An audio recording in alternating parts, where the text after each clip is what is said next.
Hi everyone, we're just here with a teacher from Sea Dragon here in Shenzhen. We're here with Gabby. Gabby, maybe just tell us a little bit about yourself, where you're from, and when did you come to China? My name's Gabby. Where did I come from? I came from the United States, Bend, Oregon. I came to China in August of last year, so what year is it? 2016? 2015. Yeah. And yeah, I pretty much I've always been with like teaching kids. It's been really all about children, so I figured this was a new experience for me. Good, excellent. What made you think of China, maybe compared to other countries, or even just the idea of leaving the United States to go teach and live in another country? Well, I have a few friends who have taught here. One, she teaches with Sea Dragon, and she told me about like this opportunity to teach somewhere else, and I've always wanted to travel. So I figured a stable job in a different country is probably the best way to start my traveling, especially since I haven't left the country before. Yeah. And I would know people here, so I wouldn't be completely alone. Yeah. And so it was just pretty much like the best option I could have. And is that one thing that led you to be more comfortable with a public school program in China compared to maybe a private school program? Yeah, well, I also heard that like the private schools are a little bit different here. Like I heard like they're like public schools are better than private schools. What I've heard, I don't know if that's true or not. Yeah, it can depend on the school and stuff, but yeah, there are definitely a lot of advantages to the public school program, so that's great. Tell us a little bit about meeting people in Shenzhen and in China in general. Are you able to, meet other foreigners or meet Chinese people easily? How does that go for you? Well, met a lot of foreigners super easily. Okay. Like that's really easy, especially because I've already established like a group, so we just like as a group would go out and then we meet new people. I haven't really met like too many like locals. I only know like a few maybe that are like actual friends. Yep. I've talked to like some people like on like the train station, and like they can be really fun if they recognize, or they'll like try to speak English to us, and it's amazing.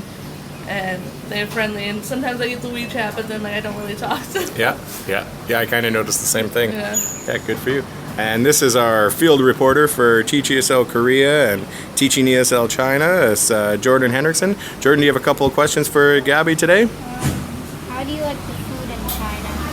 I love the food in China. I like the spiciness of it. Like I grew up with like Mexican food, so super spicy, and then transitioned to like a different type of spice.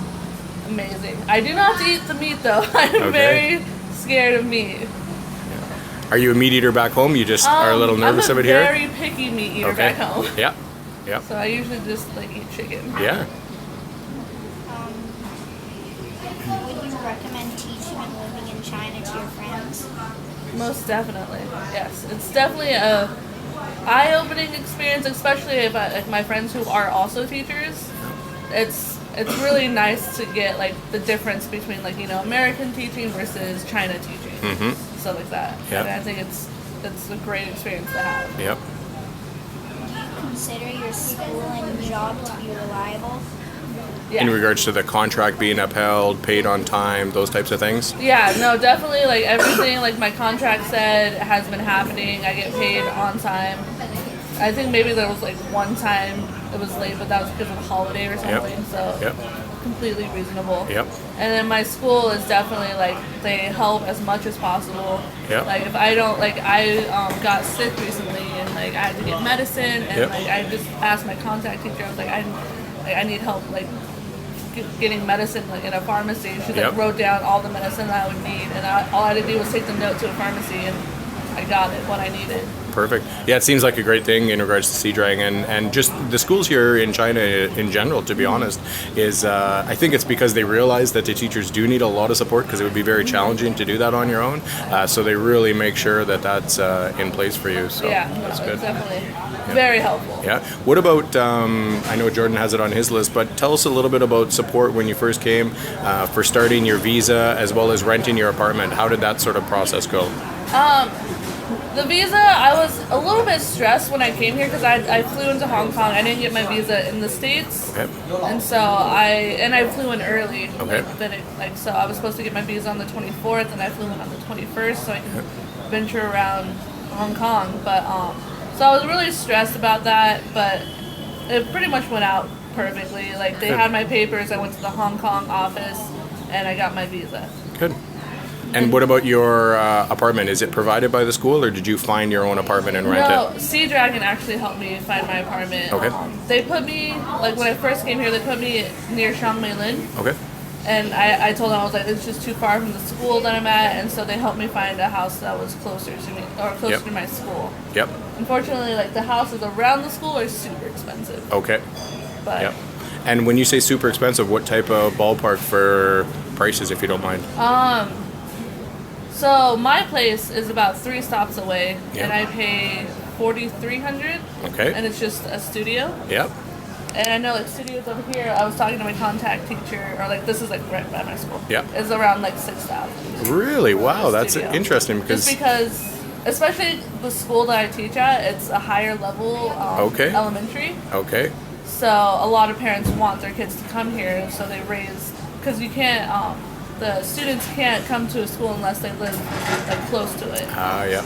So the more popular the school is, the more the Yeah. rent's going to be, because Yep. people are willing to pay to get their child Yep. to go to school there. Yep. Interesting. That's one of the higher numbers that I've heard for a studio apartment. So Yeah. it's good to know that it does vary that much. So we're providing like good, clear information for people. So Yeah. good. How much are your utilities each month, including your cell phone?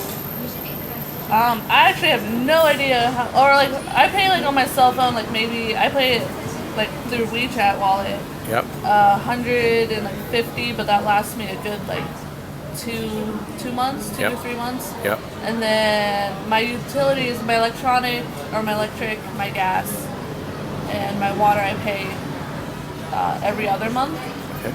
and that I keep mine down really low Yeah. because I'm always scared that I'm gonna pay like a high thing, but Yeah. it's like the highest I've ever had it was like 258, I think. For 2 months total. Okay. Yeah. So. So I keep Yeah. I make sure my AC is off, Yeah. and like if I'm not using my gas, that Yeah. turns off. Okay. My father taught Yeah. me like just turn everything off as much as possible. Yeah. Good. And then I have it's called a management fee. I think almost all like complexes have Okay. a management fee, and that's around like 173. Okay. Good to know. Yeah, we don't pay a management fee at our apartment. Oh, so. nice. Yeah. How many classes do you teach per week? How much prep time does this involve? So I teach 15 classes a week, and it's grades 4, 5, and 6. And I usually, how many hours? I work probably, I don't know, like 8 or 9 hours of like prep work for around like each class to like make my PowerPoint, like make all like the worksheets that the kids need and stuff like that, and make sure like it's fun for them. So you have about 15 classes and maybe 10 hours total worth of prep for the week. Is that what you're saying? Yeah, about then. Yeah. Yeah. Yeah. Because I have to do different lessons for each grade, Yep.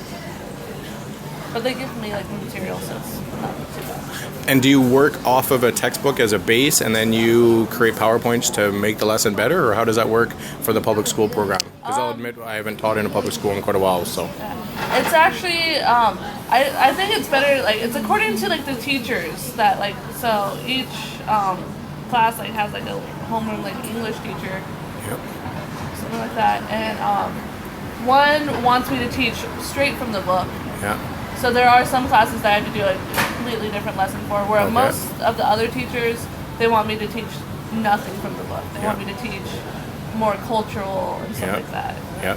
And then, so you have a lot of freedom to design those classes then? Yes. Is that correct? Yep. Yeah. So yeah, I've ranged from like food to directions Yeah. and just Seasons and Yeah. all that stuff. Yeah, good.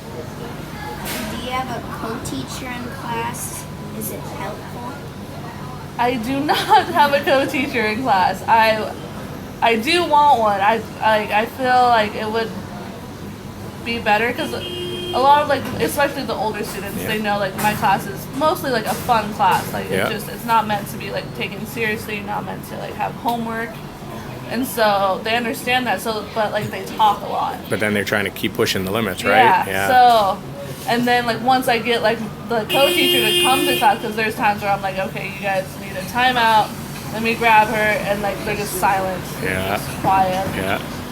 So it would be kind of cool to have like another teacher there. Yeah. To get them in check. Now, are you supposed to have a co-teacher, and you're just co-teacher is maybe avoiding what they're supposed to be up to, I or think what's the so. deal there? I Yeah, think so. that's kind of what I would gather with that situation Yeah. because, yeah, Because, well, also I think it's because they are older grades that Yeah. it's not necessary. Where like the other foreign teacher at my school, he teaches 1 through 3. Okay. And he has co-teachers. okay, yeah, So I think it's just like the teachers are like, oh no, it's fine. yeah. How are the behavior issues in your class? They're not bad. Like I got them to get like I got a good thing. Like I got Yeah. them set right. Yeah, And I have like motivations for them to be quiet and Okay. stuff like that. So you find, especially like with how many students, you find ways to like make them like sit quiet, Yeah. listen, stuff like that. good for you. Yeah. Is it hard having so many kids in class? It's a challenge. Because how many kids do you have in your classes? I have around 60. Yeah, 60. I have one class that's around like 63, I think. Yeah. That's my highest class. Yeah, But I have actually a co-teacher in that one, Okay. so it's one of my better classes. yeah, And it's difficult, especially because I'm used to like classes of maybe 22 yeah. to go to like 60. But it's not like super like daunting. Like it's not like crazy hectic and Okay. stuff like that. Like Yeah. they're still pretty well. Yeah. How do you like the air quality in Shenzhen? How do you feel about the air quality in Shenzhen? It's not great. Yeah. But I also like my hometown is like completely like fresh air, mountains, Yeah. water is where you can drink right out of this like right out of the river. It's like nice. Yeah. So I think like I came from like really clean like town into like a more like huge city with a lot of cars and Yeah. you can just see the smog. So Yeah. I personally is just completely like 180. Yeah, definitely. Intense. What about compared to other cities? Have you heard about what Shenzhen's like compared to other cities? I haven't heard what they're compared like, but I think for how big it is, I don't think it's that bad. Like I've heard Beijing is just crazy bad. Yeah. And so especially during winter. Yeah, I think Beijing can be at different times of the year. It depends on the way the wind is moving as well. Can really affect it because it gets sort of trapped in certain areas apparently. But yeah, like I think Shenzhen is pretty good compared to most cities, especially most cities or all cities in China. It's like one of its trademark things, and especially like you said because of the size of the city. But that being said, it is still a city of 10, 12, Yeah. 13 million people with a lot of cars and a lot of industry and stuff happening. But I do see blue sky here more than I was expecting, so Yeah. that's at least a positive. What do you like to do outside of work for hobbies? Outside of work. Outside of work, I tutor. But Maybe tell us a little bit about tutoring, either for yourself or just sort of how it happens in China in general. Because I think for a lot of people coming to China, they're interested in making money and they're motivated, and they just kind of want to know how that works. Yeah, so like it's really like connecting. Like so I first started on this website and I forgot what it's called yet. Yeah. And I got a few jobs on there, and then from there, like if like you do fantastic or the mothers love you, they will tell their friends who will tell their friends, and all of a sudden you just have so many tutoring things. And then also like a tutoring center heard of me, and they're like, oh, we want you to tutor like a class, Yeah. grade 1s. And I was Yeah. like, oh, of course. And so I actually really like tutoring. Like I like the one-on-one with the kids. I get to know the kids a lot more, which is one of my favorite things to know is like the child. Yeah, And then you I get to agree. see them grow. And like I'm teaching a 3-year-old, and she's reading and stuff in English, and she's Isn't that wonderful? so adorable. Like, And do I'm many so kids proud of her. read back home in the United States at 3 years old? Like even you're in Montessori, so it might be a little bit more high advanced kids. So there may be Yeah. some, but I know compared to Canada, like my one son left kindergarten not too long ago, and there certainly weren't that many kids reading even after ages 5 and 6. Yeah. So to be Well, yeah. reading at 3 is pretty neat. Well, like I'd say, like, cause like Montessori, like my kids are reading Okay. at like 3, like they're reading Yeah. like little books, like Yeah. like see Spot Run and stuff That's like great. that. But if you switch it to like the point where like she's reading a foreign language, I Yeah. don't have that many students Yeah. that can read a foreign language. Yeah. So it's very amazing, like how they can, or how like they work so hard. Yeah. It's Yeah. crazy. No, very cool. What kind of rate of pay do the privates usually have here? I do most of my privates. I do 300 unless they are a teacher, and Yeah. then I'll do 150 Yeah. because And that's 300 RMB per hour, Yeah. correct? Yeah. Yeah. Yeah. What about if it's a small group of like 2 or 3 or 5 kids in the class? Do you have any of those? I do have like a group of 3, and then it becomes like 150 each. Yeah.